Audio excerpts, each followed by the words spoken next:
سائمہ کے قدم جیسے زمین میں دھس گئے، وہ پلک جھپکتے ہی غائب ہو گئی۔ سائمہ خوف سے کانپتی ہوئی میرے پاس آئی۔ میں نے کہا شاید وہم ہے، لیکن اس بار یہ وہم نہ تھا۔ آہستہ آہستہ حالات ناقابل برداشت ہوتے گئے۔ راتوں کو دروازے خود بخود کھلنے لگے، کھڑکیاں ٹوٹنے کے انداز میں بجتی رہیں، اور سیڑھیوں کی بھاری آہٹ پورے گھر کو گونج دیتی۔ کبھی کبھی عجیب سی کراہنے کی آواز بھی آتی۔ سائمہ اب سوتی ہی نہیں تھی۔ بلی کی حالت اور بھی عجیب تھی۔ وہ بار بار کسی خالی دیوار کو گھور کر چیختی۔ آخر کار ہم نے فیصلہ کیا کہ صبح مکان چھوڑ دیں گے، لیکن وہ رات، اس گھر میں وہ آخری رات ہماری زندگی کا سب سے ہولناک لمحہ تھی۔ رات کے 2 بجے کا وقت تھا۔ ہر طرف سناٹا، جیسے ساری دنیا سو چکی ہو۔ باہر کہیں دور کتے بھونک رہے تھے، مگر ہمارے کمرے کے اندر ایسی خاموشی تھی جو خوف میں لپٹی ہوئی لگتی تھی۔ میں گہری نیند میں تھا، مگر سائمہ کی آنکھ اچانک کھل گئی۔ اس نے پہلا منظر یہی دیکھا کہ ہماری پالتو بلی شیری بیڈ کے نیچے سمٹی ہوئی ہے۔ اس کا بدن کانپ رہا تھا، آنکھیں سرخ انگاروں کی طرح چمک رہی تھیں۔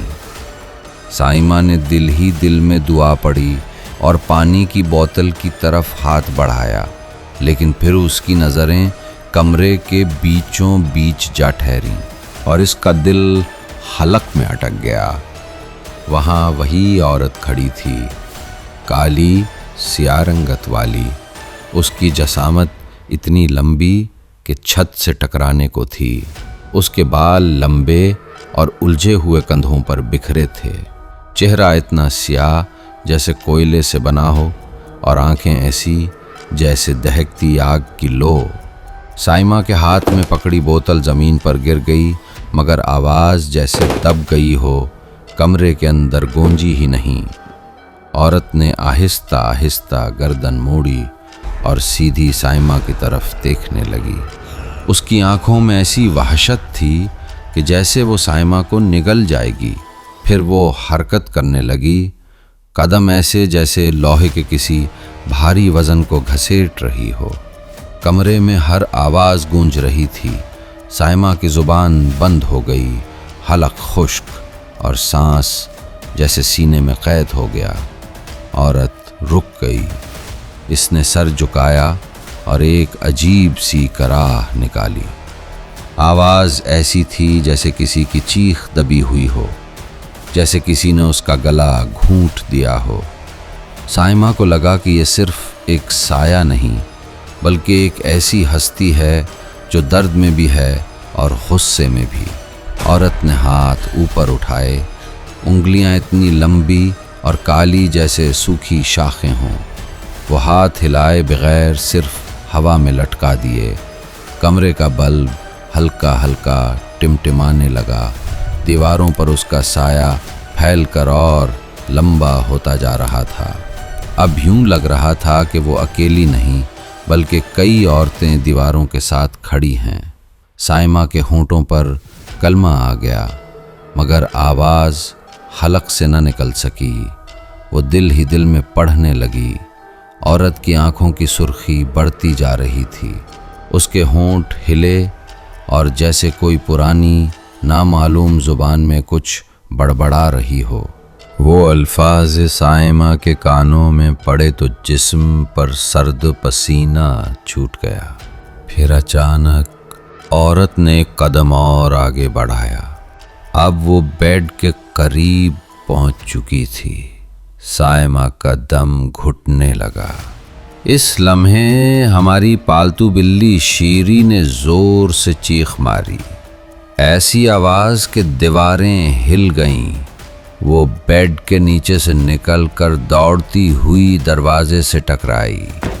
دروازہ خود بخود چر کی آواز کے ساتھ کھل گیا اور بلی باہر بھاگ گئی۔ اسی لمحے کمرے کی روشنی ایک بار بجھی، پھر جل اٹھی اور جب روشنی واپس آئی تو عورت غائب تھی۔ بس کمرے میں ایک جلنے کی بو رہ گئی تھی، جیسے کوئی پرانا کوئلہ سلگ رہا ہو۔ صائمہ لرزتے ہوئے میرے پاس آئی اور مجھے جھنجھوڑا۔ میری آنکھ کھلی تو وہ ہانپ رہی تھی، آنسو بہہ رہے تھے۔ اس کی زبان پر بار بار ایک ہی جملہ تھا، میں نے اپنی آنکھوں سے دیکھا ہے، وہ یہاں تھی، وہ یہاں تھی۔ میں نے اسے سینے سے لگا لیا، مگر خود میرے دل میں عجیب سا خوف سرایت کر گیا، کیونکہ کمرے کی فضا اب بھی بھاری تھی، جیسے کوئی ابھی بھی ہمارے ساتھ کھڑا ہے، بس نظر نہیں آ رہا۔ صبح ہوتے ہی ہم نے ناشتہ کیے بغیر جلدی جلدی اپنا سامان سمیٹا اور وہ آسیب زدہ مکان خالی کر دیا۔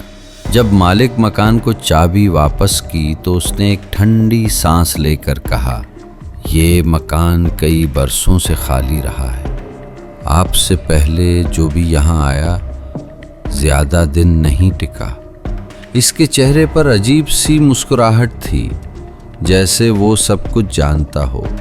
اس دن کے بعد ہم نے وہ مکان دوبارہ نہیں دیکھا، لیکن آج بھی جب کبھی رات کو کھڑکی خود بخود ہلتی ہے یا سیڑھیوں پر بھاری قدموں کی آہٹ سنائی دیتی ہے تو مجھے لگتا ہے کہ وہ عورت ابھی بھی زندہ ہے، شاید اس مکان میں یا شاید ہمارے تعاقب میں۔ ناظرین، امید ہے آپ کو آج کی انمول ہارر اسٹوری پسند آئی ہوگی۔ اگر پسند آئی ہے تو ویڈیو کو لائک کر کے چینل انمول ہارر کو سبسکرائب بھی کر لیں۔ آپ اپنی رائے کا اظہار کامنٹس میں لازمی کیجیے گا۔ اگلی ویڈیو میں پھر ملاقات ہوگی، تب تک کے لیے گڈ بائے۔